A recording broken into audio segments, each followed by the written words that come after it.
தமிழ் பேசும் அனைத்து நல்ல உள்ளங்களுக்கும் என் இனிய வணக்கம் ஐயா.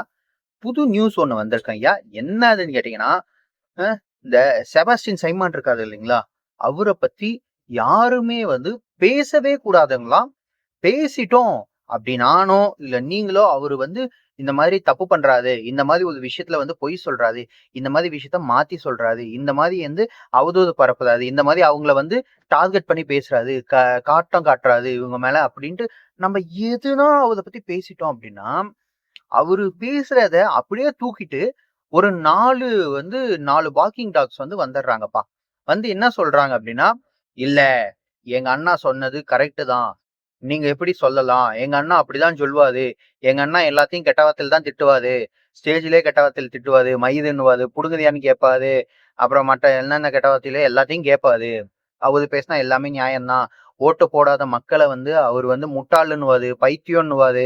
அதாவது அவருக்கு ஓட்டு போடாத மக்கள பைத்தியம்ன்னுவாரு, தற்குறின்னுவாரு. நீங்க அவர பத்தி எதனா பேசிட்டீங்க அப்படின்னா, உடனே உங்க மேல கேஸ் போடுறதுக்கான ப்ராசஸ் ஸ்டார்ட் பண்ணிடுவாரு. அதாவது நாம் தமிழர் நாம் தமிழர் தம்பிகள் இருக்காங்க இல்லையா? அதாவது நம்மள எல்லாம் தற்குறிகள்னு சொல்லி சுத்துறாங்க இல்லையா?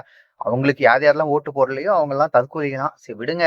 அவங்கவங்களுக்கு அவங்கவங்களே ஓட்டு போட்ட நிலைமை தான். கடைசியா 8% 4% ஆயிருக்கு. 4 2ஆவும் 2 1ஆவும் கடைசியா ஒரே ஒருத்தர் தான் ஓட்டு போடாது. மேபி அது சீமானே அவருக்கு அவரே ஓட்டு போட்டுக்கிட்டா உண்டு. அந்த மாதிரி ஒரு சூழ்நிலை கூட ஒரு நாள் வரும். அப்படிதான் போயிட்டு இருக்கு அவரு கட்சி.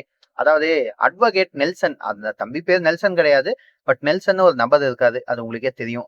யூடியூப்ல கூட ஜென்சி பாலிடிக்ஸ்னு அது யூடியூப் சேனல் வச்சுட்டு இருப்பாரு. அவரு பாத்தீங்கன்னா நிறைய உண்மையான ஆதாரங்கள், அதாவது கார் வாங்கினதுக்காக இருக்கட்டும், அவரு நிலம் வாங்கினதுக்காக இருக்கட்டும், சீமான பத்தி உண்மையான ஆதாரங்கள் எல்லாம் திரட்டி கொடுத்திருந்தாரு இல்லையா?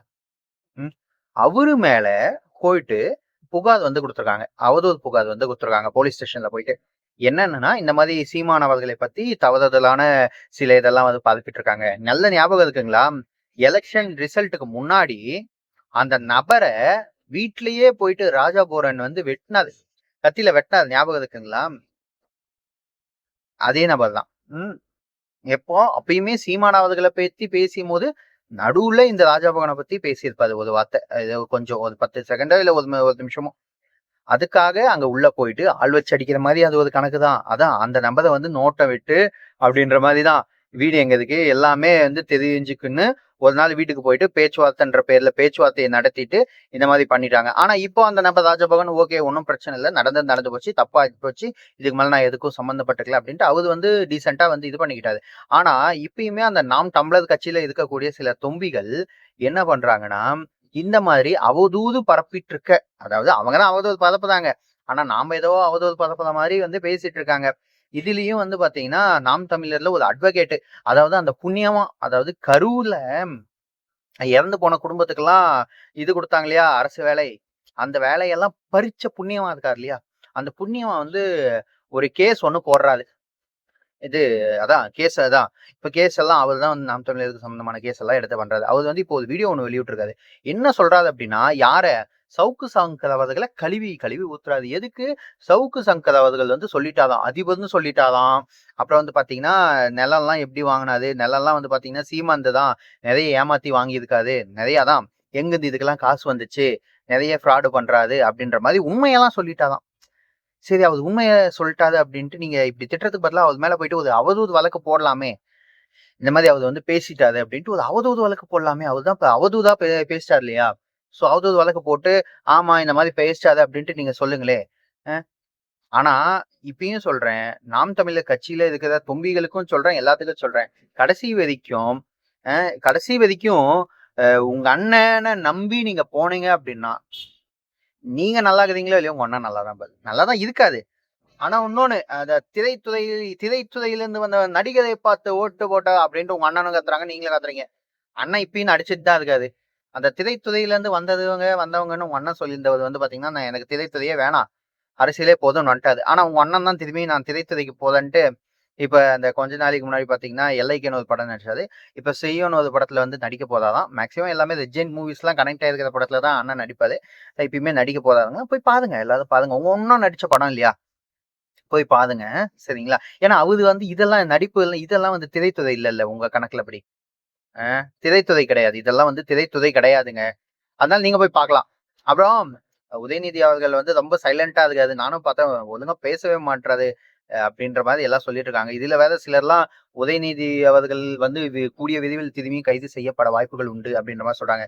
ஏன்னா பிஜேபி கூட வந்து கூட்டணி வைக்கலான்ட்டு ஒரு பிளான போட்டிருந்தாங்க. அந்த கூட்டணி வந்து பாத்தீங்கன்னா முறிஞ்சிருச்சு. அதாவது கன்ஃபார்மான கூட்டணி அப்படின்ற மாதிரி சொல்லியிருந்தாங்க. திடீர்னு பார்த்தா ஆர்எஸ்எஸ்ல இருந்து சொல்லிட்டாங்களாம் டிஎம்கேவெல்லாம் வேணவே வேணாம். டிஎம்கேவும் காங்கிரஸையும் நம்ம எதுக்குதுன்னு சொல்லி தான் நிறைய ஓட்டை வாங்கியிருக்கோம் நார்த் சைட்ல. அவங்க கூட நம்ம கூட்டணி வச்சா சரியா வராது. நம்ம இதுக்கு மேல வேண்டவே வேண்டாம் அப்படின்ற மாதிரி சொல்லி அந்த டிஎம்கேல இருந்து யாருமே வேணாம் அப்படின்ட்டு தனித்து விடப்பட்டு உள்ளார்கள். டிஎம்கே வந்து தனித்து விடப்பட்டுள்ளார்கள். அண்ட் அசம்பிளில நிறைய டிஎம்கே எம்எல்ஏஸ் வந்து பாத்தீங்கன்னா மொக்கையா வாங்கிட்டு இருக்காங்க. யாரெல்லாம் எழுந்து பேசுறாங்களோ, எனக்கு தெரிஞ்சு எழுந்து பேசுறவங்க 2 பேர் தான் 3 பேரா தான் பேசிட்டு இருக்காங்க. இந்த எம்ஆர்கே பன்னீர்செல்வம் அவர்கள் பேசுறாரு, அப்புறம் ஏவவேலு பேசுறாரு, எப்பனா ஒண்ணு நேரு எழுந்து பேசுறாரு. வேற யாரும் ஒன்றும் பேசுறது இல்ல. அதுவும் பின்னாடி வந்து பாத்தீங்கன்னா ஜாலியா நம்மளால சேகர் பாபு ஜாலியா அவரும் செந்தில் பாலாஜி உட்காந்து அப்படின்ட்டு ஏதோ ஒரு கதை பேசிட்டு ஜாலியா இருக்காங்க போல. ஜாலியா இருந்துகிட்டோம். அப்புறம் செந்தில் பாலாஜி அவர்களும் எதுலயும் வந்து கலந்துக்காத டச்சிலேயே இல்லாம இருக்காங்க. இப்படி டச்சிலே இல்ல. டிஎம்கே கூட அவ்வளவா கணக்கிலே இல்ல. ஏன்னா எந்த ஒரு கேஸ்லயும் வந்து பாத்தீங்கன்னா அவங்க எதுவும் பெரிய உதவி செய்யல டிஎம்கே சைட்ல இருந்து. சரி போதும் இருக்கலாமா இல்ல அடுத்த கட்சியை தாவலாமா, பிஜேபிக்கு போயிடலாமா, போனோம்னா மாநில தலைவர் போஸ்டிங் கூட வாங்கிக்கலாம் நம்ம அப்படின்ற மாதிரி முடிவில் இருப்பார் போல. ஏன்னா இவர மாதிரி ஒரு ஆள் வந்து பாத்தீங்கன்னா கண்டிப்பா பிஜேபிக்கு தேவைப்படுது. ஏன்னா ஒண்ணுமே இல்ல, அந்த இடத்துல ஒண்ணுமே இல்லைனாலுமே காசை குத்து எப்படியோ ஒண்ணு அது இதை கொடுத்து வின் பண்ணிடுவாரு. அதுக்காக இந்த இவர மாதிரி ஒரு ஆள் வந்து தேவைப்படுது. ஸோ பிஜேபிக்கு செந்தில் பாலாஜி அவர்கள் போனாலும் சாத்தியங்கள் உண்டு. அப்புறம் அன்பில் மகேஷை வந்து இதுக்கு மேல நீ எதுக்குமே வரக்கூடாது அப்படின்ட்டு உதயநிதி அவர்கள் சொல்லி துரத்தி விட்டுட்டாதுங்களாம். எப்படி துரத்தி விட்டுட்டாதான். ஏன் எங்க சிக்கினாது அப்படின்னா அந்த பிடி அரசகுமார் அவர்கள் 100 கோடி 200 கோடி ஸ்கேம்னு ஒரு இது மாட்டுச்சு இல்லைங்களா, அங்க வந்து சிக்கியிருக்காது. அதாவது இவங்களுக்கு கல்லா கட்டாமையே எல்லா காசையும் அவங்களே ஆட்டையை போட்டிருக்காங்க. ஸோ எல்லா மேட்டரும் வந்து தெரிஞ்சிருக்கு. இது வந்து கிட்டத்தட்ட 3 தலைமுறையா இருந்த நட்பு. அவங்க தாத்தா காலத்துல, அதாவது கலைஞர் காலத்துல இருந்த நட்பு, கலைஞர் அடுத்து ஸ்டாலின் அடுத்து வந்து உதயநிதி அப்படியே தொடர்ந்து வந்த நட்பு இப்ப வந்து பிரிஞ்சு போச்சு. ஸோ வந்து பாத்தீங்கன்னா உதயநிதி அவர்கள் ரொம்ப தனித்து விடப்பட்டு தனிமையே தனிமையே நான் தனியாக சுத்துகிறேன் அப்படின்னு சுத்திட்டு இருக்காரு. யாருமே இல்லாம தலைவர் சோகமா இருக்காதான். சோ கூடிய விரைவில் அவரை கைது பண்றதுக்கு வாய்ப்பு இருக்குன்னு சொல்றாங்க. என்னென்ன கேஸ் எல்லாம் போடுறாங்கன்னு தெரியல. ஏன்னா பிஜேபி கைவிட்டுருச்சு. அதனால்தான் இப்ப அரெஸ்ட் ஆனார் இல்லையா உதயநிதி, கைது கூட பாத்தீங்கன்னா அன்பில் மகேஷ் அவர்கள் வந்து கூட வரல. ஏங்க வட்ட செயலாளர் அந்த வேல்முருகனும் யாதவ் அவர்லாம் கூட போதாதுங்க. அன்பில் மகேஷும் அவ்வளவு க்ளோஸா இருந்தாங்க. ஆனா பாத்தீங்களா வரல. ஏன்னா அந்த அளவுக்கு அதான் அந்த பிரச்சனையானப்ப வந்து வேணாம் நீ வராது அப்படின்ற மாதிரி துரத்தி விட்டாங்களாம் வீட்டுல இருந்தே. அந்த அளவுக்கு பஞ்சாயத்து போயிட்டு இருக்கு. அப்புறம் இபி இந்த பில் எல்லாம் பிரச்சனை எல்லாம் சொல்லியிருந்தீங்கல்ல, எங்க வீட்லயும் இபி பிரச்சனை இருந்துச்சுங்க, நானே ஒத்துக்கிறேங்க. ஆனா எவ்வளவு கரண்ட் கன்சியூம் பண்ணும் அப்படின்ட்டு நமக்கு வந்திருக்கு இல்லையா, ஸோ அதையும் பாருங்க. 200 நியூட்டன் மைனஸ் பண்ணிட்டு உங்க யூனிட்டுக்கு 200 தாண்டிடுச்சுன்னா எவ்வளோ அப்படின்ட்டு போட்டு பார்த்துட்டு அதுக்கேற்ற மாதிரி நீங்க போயிட்டு சண்டை போடுங்க, சரிங்களா? அப்புறமா இந்த அரச வந்து கேள்வி கேளுங்க. இன்னொன்னு தப்பு வந்து பாத்தீங்கன்னா இபி ரீடிங் எடுக்கிறவங்க மேலேயும் நிறைய தப்பு இருக்குங்க. ஏன்னா நாங்க காலையில 7 மணிக்கு தூங்கிட்டு இருந்தோம், வீடு லாக்ல இருந்துச்சு. ஆனா அந்த 7 மணிக்கு எப்படி எங்க வீட்டு வந்து ரீடிங் எடுத்தாங்கன்னு தான் இப்பயுமே எனக்கு தெரியல. எனக்கே தெரியாம அந்த ரீடிங் எடுத்துட்டு போயிருக்காங்க. வீட்டுக்கு வெளியே இருந்து பார்த்தா அந்த நம்பரும் தெரியாது, ஒண்ணும் தெரியாது. அது டிஜிட்டல் மீட்டர் அழுத்தி பார்த்தா தான் தெரியும். ஏதோ அதை தப்பு பண்ணிருக்காங்க. சோ நல்லா சொல்றேன், இதுல மிஸ்டேக்ஸ் வந்து பாத்தீங்கன்னா இபி ரீடிங் எடுத்தவங்க மேலேயும் இருக்கு. அரச மட்டும் குறை சொல்றதுக்கு பதிலா ரீடிங் எடுத்தவங்க மேலேயும் போயிட்டு எப்படி இதை நீங்க பண்ணலாம் அப்படின்ட்டு கேள்வி எழுப்புங்க. சப்போஸ் உங்களுக்கு ரீடிங் தப்பா வந்துருச்சு அப்படின்னா பில்லு கட்டாம போயிட்டு தயவு செஞ்சு இபி ஆஃபீஸ்ல போயிட்டு இந்த மாதிரி வந்திருக்கு, நீங்க திரும்பி ரீடிங் எடுங்கன்னு சொல்லுங்க. அப்படி இல்லையா பில்லு கட்டிட்டீங்கன்னா நெக்ஸ்ட் பில்லை வந்து கரெக்டா பார்த்து கூட இருந்து ரீடிங் எடுக்கும் போது கூட இருந்து எப்படி நீங்க எடுத்தீங்கன்னு கேளுங்க. லாஸ்ட் டைம் எப்படி எடுத்தீங்க, வீடு பூட்டி இருந்தது அப்படின்னு கேளுங்க, சரிங்களா? ஏன்னா இந்த மாதிரி மிஸ்டேக்ஸ்லயே நிறைய பேருக்கு பாத்தீங்கன்னா கரண்ட் பில் வந்து ஜாஸ்தியா வந்திருக்கு. 200 யூனிட் ஒரு சிலருக்குலாம் வந்து பாத்தீங்கன்னா ரொம்ப கம்மியா வந்திருக்கு. ஒரு சிலருக்குலாம் வந்து பாத்தீங்கன்னா எதிர்பார்க்காத அளவுக்கு ஜாஸ்தியா வந்திருக்கு. ஸோ தப்பு வந்து இபி எடுத்தவங்களுக்கு மேலேயும் இருக்கு அப்படின்ற, இபி எடுத்தவங்க மேலேயும் இருக்கு.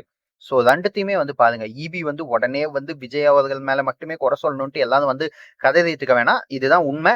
இபி எடுத்தவங்க மேலேயும் குறை இருக்கு, உங்க மேலேயும் குறை இருக்கு. ஏன்னா வந்து சம்மர் டைம் சும்மா அப்படியே வந்து ஏசியும் ஃபேனையும் அப்புறம் இப்ப வேற எல்லாமே இவி எலக்ட்ரிக் ஆயிப்போச்சு. எலக்ட்ரிக் வண்டியும் எலக்ட்ரிக் காரையும் எல்லாத்தையும் எலக்ட்ரிக்லயே போட்டு யூஸ் பண்ணி தள்ளி போட்டு அது நொட்டி போச்சு இது நொட்டி போச்சுன்னாதீங்க.